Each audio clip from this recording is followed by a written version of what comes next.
Bueno, pues cuando empecé a revisar la obra de Scheller, me arrepentí, pero luego pensé, me había arrepentido por la magnitud y el tamaño gigantesco. Puse aquí en el arranque de esta presentación estos dos círculos porque me parece que del lado derecho de la pantalla que hay dos formas que veo en algunos filósofos de aproximarse al hombre. Una es simplemente viéndolo y contemplándolo en su belleza y nada más. Y la otra que está en el lado de la izquierda, que es todo cableado, me parece que es lo que hace Scheller en esta obra de Esencia y Formas de la Simpatía. Hablar de muchísimos conceptos para conectar qué cosa con qué, con la conciencia, con el otro, con la comunidad, etcétera, de una manera demasiado sofisticada, pero me parece que muy conveniente, muy precisa y muy funcional. Entonces, por eso escogí estas dos formas, ¿verdad? A manera nada más de ejemplificar las diferentes formas de aproximarse al hombre, una a lo mejor muy romántica, contemplar su belleza y su presencia, y la otra, la del lado derecho, para contemplar su funcionalidad, sus formas, sus estados, sus fines, etcétera, que es lo que con bastante amplitud hace Scheller. Si me ayuda a pasar la pantalla. Entonces, empezando, les comentaba que la esencia y forma de la simpatía es una fenomenología de la afectividad. Y el concepto que propone Scheller de simpatía es que simpatizar es un sentir el sentimiento ajeno. No es un mero saber del sentimiento ajeno, que ese sentimiento existe, o no es un simple juicio que dice que el prójimo tiene tal sentimiento, sino que es sentir el sentimiento ajeno. Pero este sentir el sentimiento ajeno no significa que yo tenga el mismo sentimiento que tiene el otro. Por ejemplo, si hay una persona que está en un duelo, yo puedo simpatizar con esa persona por sentir que está en un duelo, pero no significa que yo mismo adquiera o tenga el duelo. Entonces, simpatizar es simplemente percibir que hay un sentimiento en el otro. Dice, simpatizar es un verdadero trasladarse al prójimo y a su estado individual y entrar en ellos. Es un verdadero y real trascender el sí mismo propio, y dice que la genuina simpatía es una función sin estado afectivo propio. ¿Qué es esto de que es una función sin estado afectivo propio?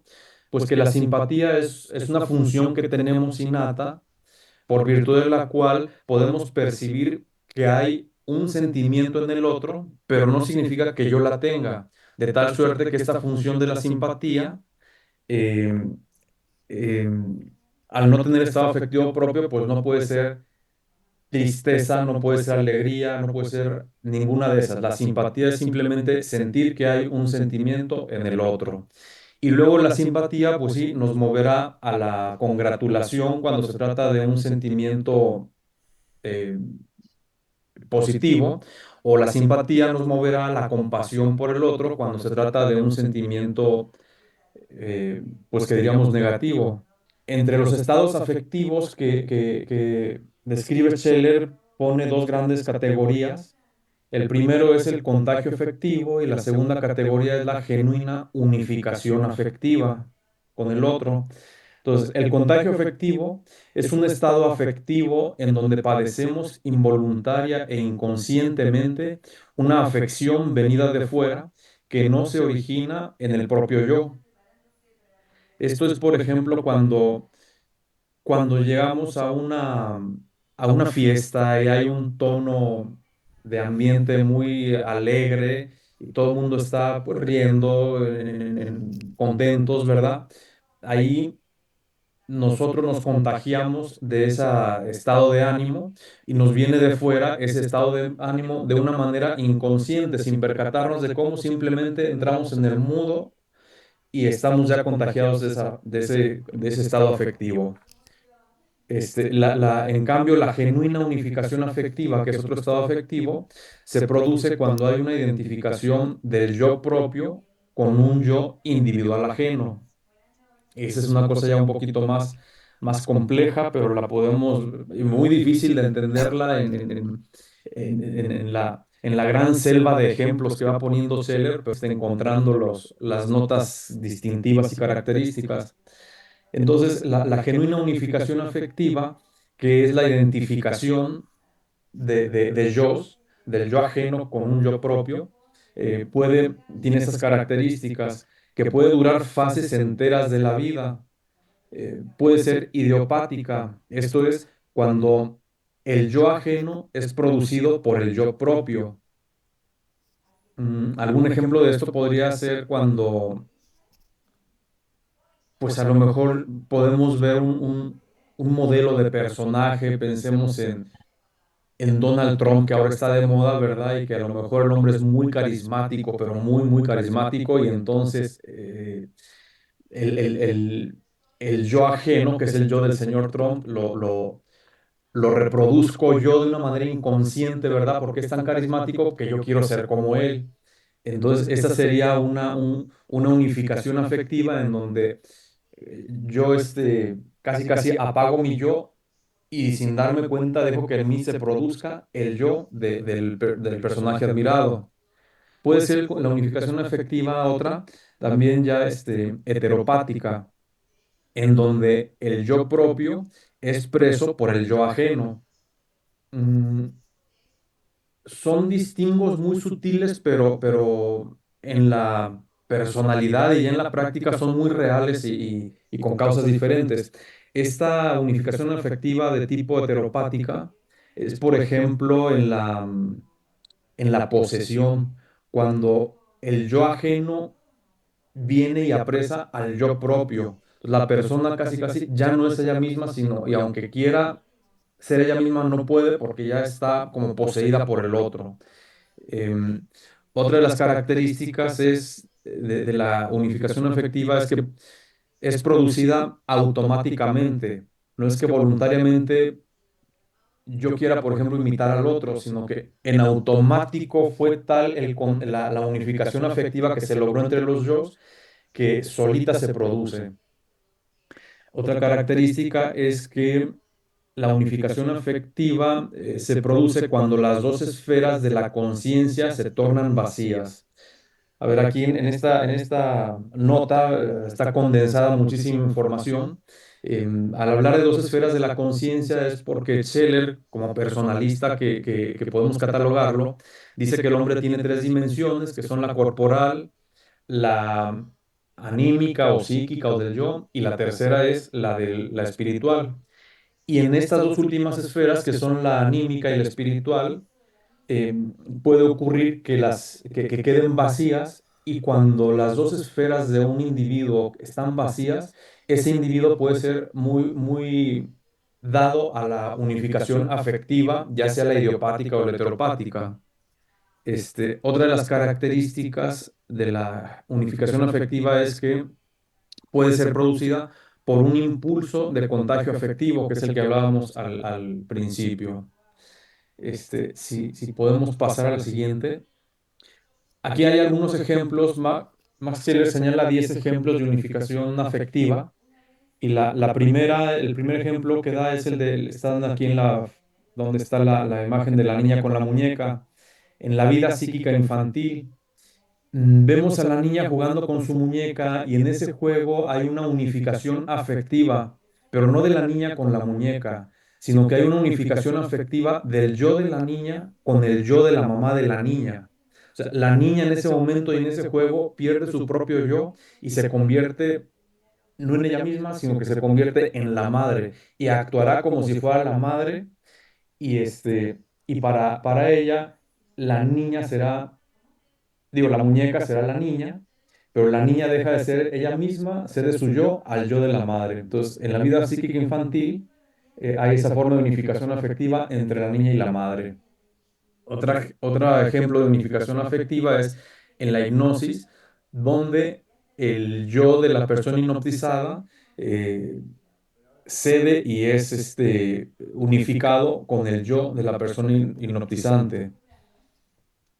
Otra es en las posesiones, que ocurre algo parecido a lo que ocurre con la hipnosis, pero es de índole un poquito más, quizás está en otra dimensión, que es en la dimensión del espíritu y no en la dimensión exactamente del yo o del ánimo, donde un yo ajeno viene y se posee de la persona, pues casi, pues como lo hemos visto en las películas, ¿no? Otro ejemplo es en los misterios religiosos, en los misterios religiosos de la antigüedad, donde algún hombre se vuelve el dios. Este, Aquí podemos hablar de una unificación afectiva, por ejemplo, incluso en el cristianismo, donde un hombre se vuelve el Dios. Jesucristo es el mismo Dios, ¿verdad? Ahí lo tenemos en la plenitud de la revelación. Probablemente en algunas otras tribus también habrá otro, digo, en otras, en tribus o de la antigüedad, en otras religiones, pues también habrá algún hombre que acaba volviéndose el Dios o como si fuera el Dios. Este, Otra forma de unificación, y la unificación se da pues entre el hombre y el Dios. Otra forma de unificación afectiva es la que se produce en la masa inorganizada. Y la unificación afectiva se produce entre toda la masa con un líder o guía. Aquí puse una masa inorganizada que está en un estadio y no es que haya unificación afectiva entre ellos y todos estén sintiendo lo mismo. Esa sería más bien un contagio afectivo, pero la unificación afectiva se produce entre todos ellos y el líder. Vamos a pensar que en ese estadio de fútbol, en algún momento, por alguna razón, alguna persona del público y de la masa inorganizada lanza una ofensa contra el entrenador del equipo contrario.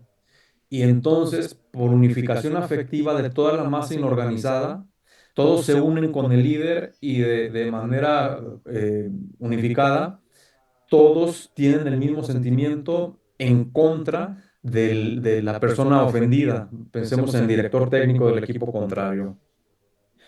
Otro ejemplo de unificación afectiva son los ataques histéricos de las colegialas, que son los que padecen entre amigas por causa de alguna carta de amor de un pretendiente. Mm, Se unifican todas con el pretendiente al llegar la carta y pueden llegar hasta tener ataques histéricos con motivo de esa unificación afectiva. Otro es la que sigue, el otro de los ejemplos es la afectividad primitiva de los pueblos más inferiores en estado de naturaleza, donde algún hombre es uno de sus antepasados. Esta forma de unificación afectiva, pues aquí la señala Scheller, que escribió esto por allá por 1920 o por aquella época, y yo creo que hoy por hoy no hay nada nuevo sobre esto, y esa forma de unificación afectiva en donde alguien se vuelve un antepasado, me parece que también la podemos ver ejemplificado para quienes hayan visto, por ejemplo, cómo trabajan las gentes en constelaciones familiares. Las personas que están siendo consteladas en ese momento tienen una unificación afectiva con un antepasado. Y ocurre una cosa que a mí me parece que se produce el fenómeno entre esta forma de unificación afectiva y las posesiones. La persona aquella recibe cierta información, actúa de cierta manera como si fuera el antepasado.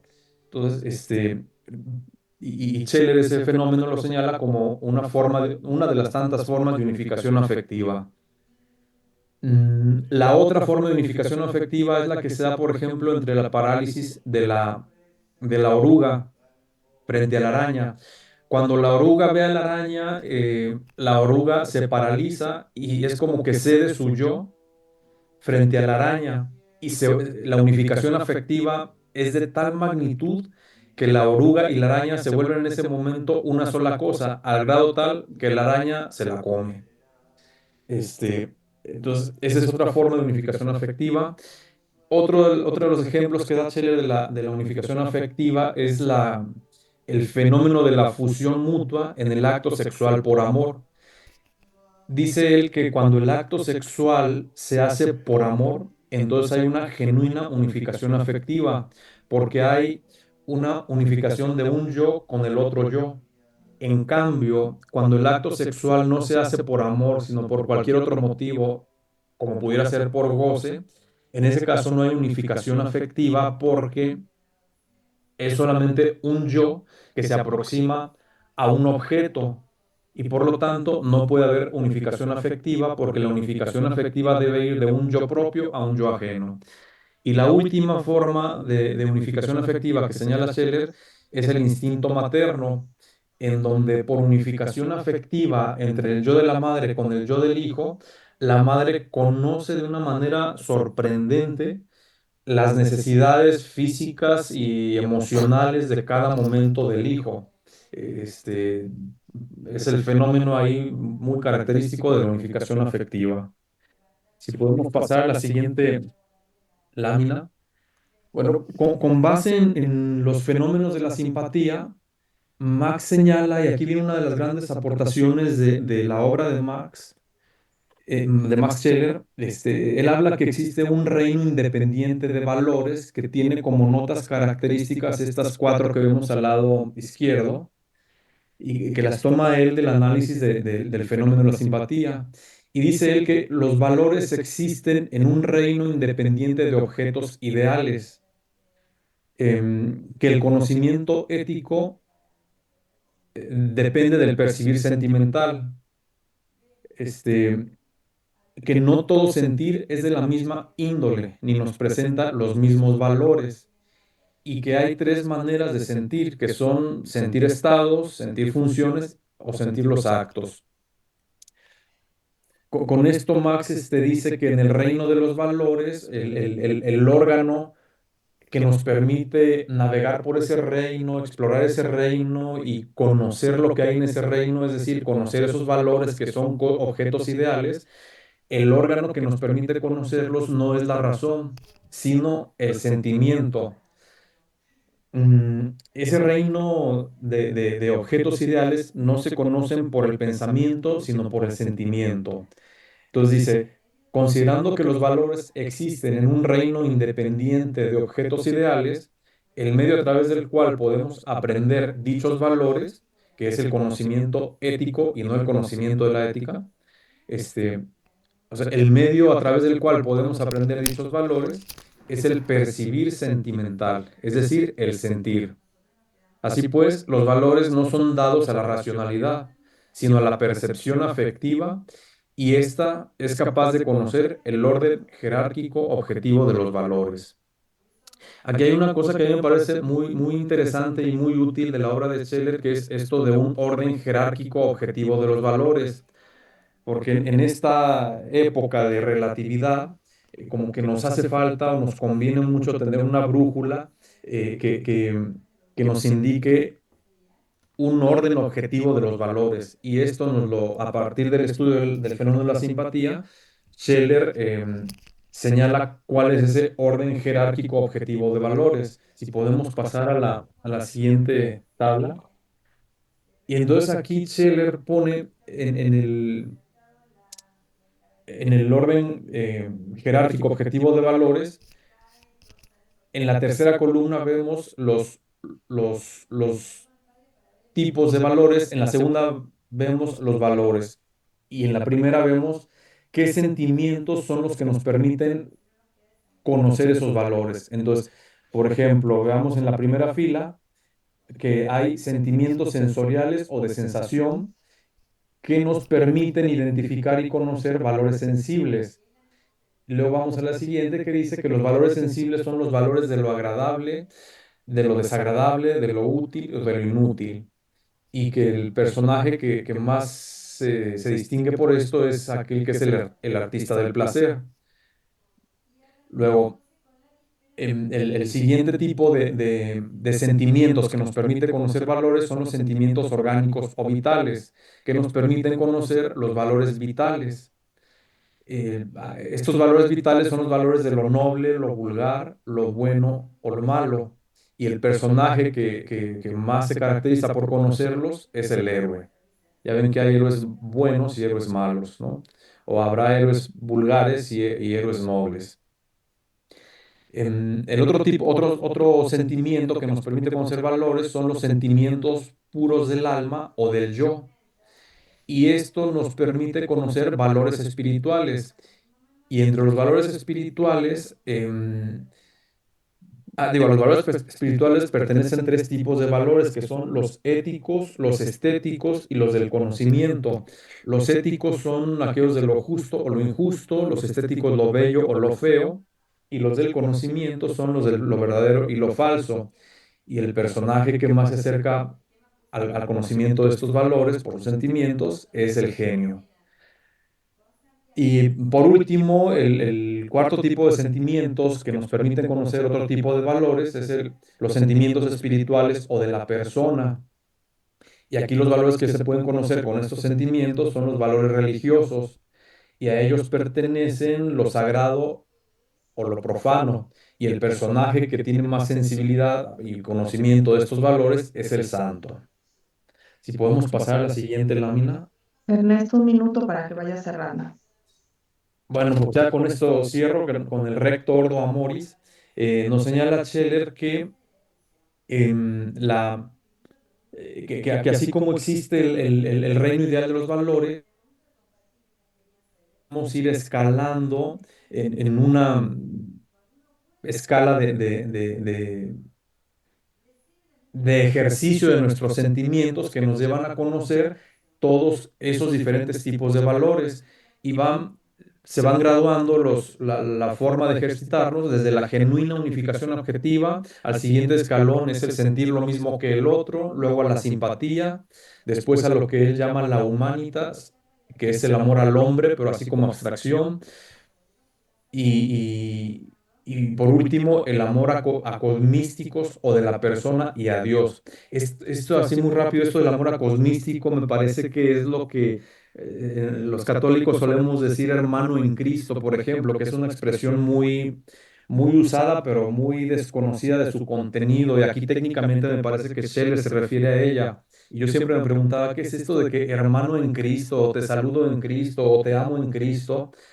Em, pues porque es una forma de amar que se da en el tercer nivel o grado de las dimensiones de la esfera tridimensional del hombre, que es la del espíritu, que está más allá del simple yo anímico y más allá del cuerpo, y donde todos nos compartimos un yo en una unificación con Dios. Y ahí es donde se da el amor a cosmístico a la persona o a Dios. Bueno, pues hay mucho más, ¿verdad?, de Scheller, pero creo que los tiempos no dan. Pero creo que esto es lo que sustancialmente pudiera hacer. Por ahí traigo no sé cuántas láminas más, pero creo que con esto es podríamos decir que es suficiente, ¿verdad? Aquí ya venía poniendo, bueno, el principio de individuación es importante también, bueno, todo es importante, pero creo que, creo que para hablar de la simpatía con eso lo podemos hacer.